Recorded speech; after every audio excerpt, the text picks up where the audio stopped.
Boa tarde a todos, boa tarde, queridos ouvintes, amigos aqui da Rádio Vibe Mundial. Este é o programa Semente Abstrata. Eu sou João Paulo Miranda, nesta terça-feira, dia 22 de setembro de 2020. São 17 horas e 33 minutos exatamente aqui na capital paulista. Hoje, dia 22 de setembro, nós celebramos a entrada da primavera aqui no Hemisfério Sul. É o chamado equinócio de primavera, que marca a entrada do trânsito do Sol na constelação da Balança, na constelação de Libra. Então, que essa entrada na primavera e a entrada do Sol em Libra seja um momento aí auspicioso para todos nós brasileiros, né? E também como humanidade como um todo. Bom, pessoal, inclusive para celebrar então a entrada da esse equinócio no dia de hoje, nós decidimos falar de um tema que é um tema fascinante, é um tema que é muito presente no nosso imaginário popular, né, no inconsciente coletivo, faz parte de lendas, de tradições, aquelas lendas que acalentam muito os sonhos infantis, inclusive, né? Que é a demanda do Santo Graal. A demanda do Santo Graal. Eu digo isso esse tema faz parte tanto da cultura popular, né, tão presente aí na literatura, no cinema, na música, e faz, como eu disse, né, faz parte do inconsciente mesmo, né, coletivo, sabe, desse imaginário de lendas, desse fascínio que nós temos pelas lendas dos cavaleiros medievais, né? Rei Arthur e os 12 cavaleiros da Távola Redonda, os cavaleiros templários também, por que não? E todas aquelas tradições antigas que nós sempre ouvimos falar, a tradição da Arca da Aliança e do próprio cálice, né? Do próprio cálice do Santo Graal, de onde surgiu esse mito, de onde surgiu essa lenda, de onde surgiu essa tradição. A tradição do Graal teria surgido apenas com o advento, né, de Jesus, do Avatar a Jesus, já que segundo o mito, né, segundo a lenda, segundo a tradição do Ocidente, o Santo Graal seria um cálice. Aliás, é um cálice em que o Avatar, a Jesus, Yoshua, o Avatar do ciclo de peixes, teria feito a Eucaristia, né, na chamada Santa Ceia ou Última Ceia, com seus 12 apóstolos. E nesse mesmo cálice é onde um de seus discípulos, aí no caso um discípulo mais oculto, José de Arimateia, teria resguardado o sangue de Jesus no momento da cruz, enquanto Jesus estava crucificado, no momento em que ele é lancetado pelo centurião romano Longinos, né? E ele é lancetado no flanco e começa a escorrer aquele sangue do flanco de Cristo. E naquele momento, o Longinos, tomado por um arrebatamento, por um sentimento místico muito forte, ele consegue enxergar a sacralidade daquele momento, ele consegue enxergar que ele estava diante de algo sagrado, que ele estava diante de um Avatara, né? E ele se coloca de joelhos, enquanto, lógico, aí José de Arimateia, ocultamente, né, colhe o sangue que teria vertido do flanco de Jesus ali nesse local que foi lancetado. Então, segundo a tradição, no cálice na taça do Santo Graal, no cálice do Santo Graal, estaria, portanto, resguardado, né? Teria sido mantido o sangue sagrado, o sangue santo do Avatara, o sangue santo do Cristo. Segundo a lenda, o cálice teria sido levado para a Grã-Bretanha por José de Arimateia mesmo, José de Arimateia, que era um hebreu muito rico, era um essênio. Por isso ele era junto com Nicodemos, ele era um dos discípulos ocultos do Avatara, de Jesus. E aí se inicia, portanto, essa tradição de que a taça do Santo Graal teria ficado resguardada na Inglaterra ou na Escócia, inclusive fazendo parte aí já dessa origem do próprio mito dos Cavaleiros da Távola Redonda e da taça, da demanda ao Santo Graal, né, que, lógico, ocorreria alguns séculos mais tarde. O mítico rei Arthur teria vivido aí por volta do ano 600 ou 700 da nossa era, mas já, portanto, fazendo parte desse contexto ligado a José de Arimateia. Ocorre, pessoal, o seguinte, que além da tradição do Santo Graal não se restringe só a essa questão do cálice e essa questão do próprio rei Arthur, né, dos próprios cavaleiros da Távola Redonda. Essa tradição faz parte de algo bem maior, faz parte também das lendas germânicas, tá? No caso das lendas célticas, elas foram, essa tradição do rei Arthur e da demanda ao Santo Graal, essa tradição foi escrita, né? E aí passou a fazer parte da cultura popular, ali mais ou menos, indo já para o final da Idade Média, ali anos 1100, 1200, por dois escritores, dois poetas, dois trovadores, podemos dizer assim, né? Que era o Robert de Boron e o Chrétien de Troyes, né, franceses. Boa parte do mito arturiano faz parte desses trabalhos que foram feitos por esses dois escritores. E existem versões, as versões, elas... Existem vários, todos os mitos eles têm versões diferentes, né? Vamos dizer que essencialmente eles são sempre os mesmos, mas algumas versões se modificam de um escritor para outro, de uma interpretação para outra, de uma tradição para outra também, né? E no caso das tradições germânicas, né, as tradições nórdicas, o escritor que falou da tradição foi Wolfram von Eschenbach, também ali foi mais ou menos no século XIV, anos 1200, 1300 mais ou menos, e nas suas obras falando justamente de Parsifal, Lohengrin, né, que depois inclusive foram musicadas magistralmente pelo grande gênio da música alemã, Richard Wagner. Aí nós já estamos indo para o século XIX, né? Mas Richard Wagner, musicou em óperas essas lendas que fazem parte da tradição germânica, inclusive com relação à tradição do próprio Santo Graal, tá? Inclusive, existe um trabalho muito interessante do Mário Rosso de Luna, faz alguns dias nós falamos um pouquinho dele, né?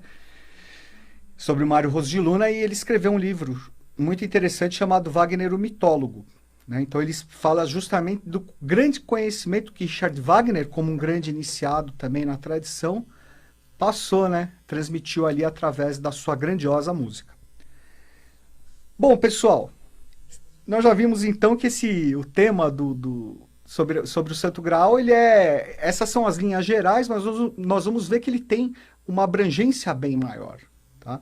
E é lógico, é impossível falar aqui em pouco mais de 20 minutos sobre um tema tão extenso e tão profundo, e tão espiritual, tão sagrado como é o próprio mito do Santo Graal.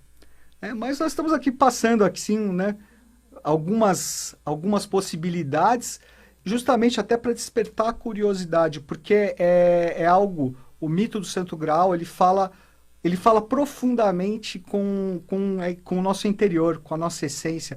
Por isso que nós, desde criança, nós nos identificamos com esses mitos.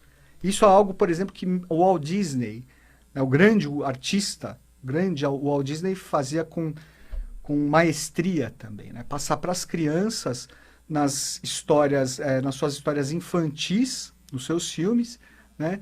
Esses arquétipos, essas verdades, né? Que você não precisa ter conhecimento de estudo para você se identificar, é algo que você já existe dentro de você. Basta que ele seja despertado. Né? E todos nós temos esse germe, todos nós temos essa luz dentro de nós.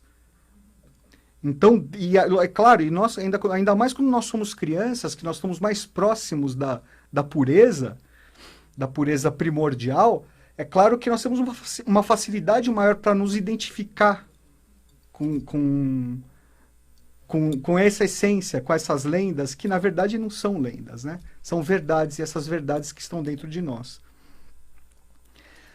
Bom, pessoal, só para fazer um pequeno lembrete, se você está curtindo esse programa, se você gosta do nosso trabalho, gosta do trabalho do Semente Abstrata, por favor, se inscreva no nosso canal www.youtube.com/Semente Abstrata.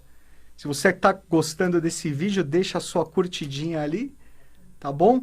E compartilhe, ajude a compartilhar o nosso compartilhe o nosso trabalho, que você nos ajuda a compartilhar o nosso trabalho, entendeu? Ajuda a expandir. E é isso, né? A criar essa corrente, essa grande corrente de troca, de compartilhamento, né? De conteúdo, de aprendizados, de experiências. Agora a era de Aquário é a era da troca, né? A era da conexão, tá bom? Então, além de visitar, claro, nos visitar nas redes sociais, no facebook.com/Semente Abstrata, no Instagram, @Semente Abstrata, você também, por favor, aí, faça a sua inscrição, tá bom? E é isso, compartilhe o nosso trabalho, ajude a divulgar. Eu falo em meu nome, em nome do Ademir Serafim Júnior, em nome da da equipe do Semente Abstrata, tá? Do Alan, da Mariana, da Bianca e do Rodrigo. Eu agradeço imensamente já, portanto, a atenção de vocês e o carinho também, tá bom? Mas dando prosseguimento, então, pessoal, ainda temos 10 minutinhos aqui, 10 minutinhos preciosos para nós darmos prosseguimento ao nosso tema de hoje, ao nosso tema que fala sobre os mistérios do Santo Graal, sobre a tradição do Santo Graal. Então, pessoal, nós vimos que tradicionalmente, quando se fala em Santo Graal, a primeira ideia que nos vem à mente é justamente o cálice sagrado. É justamente o cálice em que teria sido realizada a Eucaristia de Jesus com os seus discípulos, na chamada Santa Ceia, e onde José de Arimateia teria guardado o sangue, o sagrado sangue do Avatara. Mas, como eu tinha dito anteriormente, a tradição do Santo Graal, pessoal, não se restringe ao cálice, não se restringe também às lendas, né, medievais, dos cavaleiros medievais, como eu falei, do rei Arthur e das tradições alemãs também, né, Parsifal, enfim, Parsifal e Lohengrin. Não, eu diria que ela é bem mais profunda e bem mais antiga. A tradição do Santo Graal, pessoal, ela fala desde tempos muito remotos. Existe a acepção, eu vou explicar por quê, dessa questão dos tempos remotos. Existe essa relação do Graal com a taça, mas existe também a relação do Graal com a pedra. Você fala assim, nossa, que esquisito, João, pedra, né? Pois é, pedra. A pedra no seu simbolismo, né? Nós temos também que procurar observar todo o simbolismo que permeia a questão do Santo Graal. E essa questão da pedra, né, se diz que o Graal seria uma pedra verde, seria uma esmeralda, que o Santo Graal seria uma pedra forjada né? Seria um cálice forjado numa pedra de esmeralda, uma pedra verde.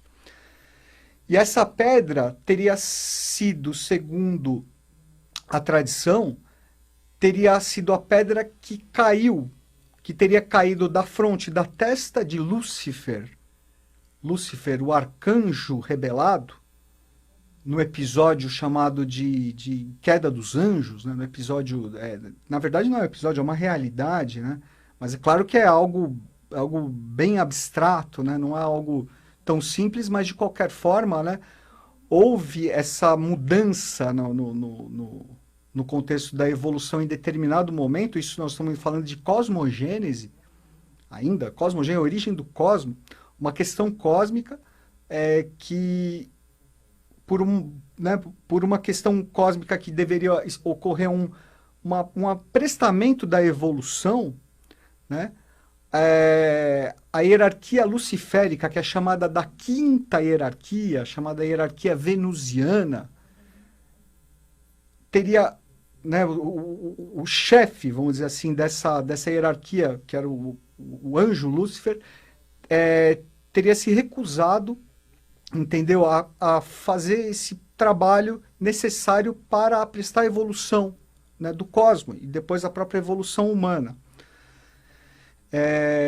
Essa sonegação, né, teria feito com que essa com que Lúcifer, que na verdade é uma grande consciência, com uma parte, com um terço da sua hierarquia, né, caísse na matéria, caísse no chamado terceiro trono, né, na matéria, no mundo material, de uma forma revoltada, né, e nessa queda o Lúcifer teria perdido essa pedra, né, teria perdido essa esmeralda da sua fronte, que representaria a sua consciência plena.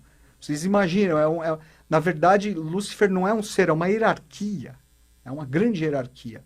E isso acabou gerando, inclusive, essa acepção negativa relacionada ao próprio termo, né, a própria ideia de Lúcifer. Lúcifer como diabo, esse tipo de coisa. O que não é bem assim, né? Existem os dois lados, existe a polaridade, né? Existe o bem e o mal, existe a luz e a sombra. Então existe a luz de Lúcifer e a sombra de Lúcifer, né? É que como caiu essa hierarquia caiu revoltada e inconsciente, passou a se fazer parte, portanto, dessa ideia de que Lúcifer estaria associado ao mal, e como realmente foi, efetivamente, pelo lado de sombra. Tá bom?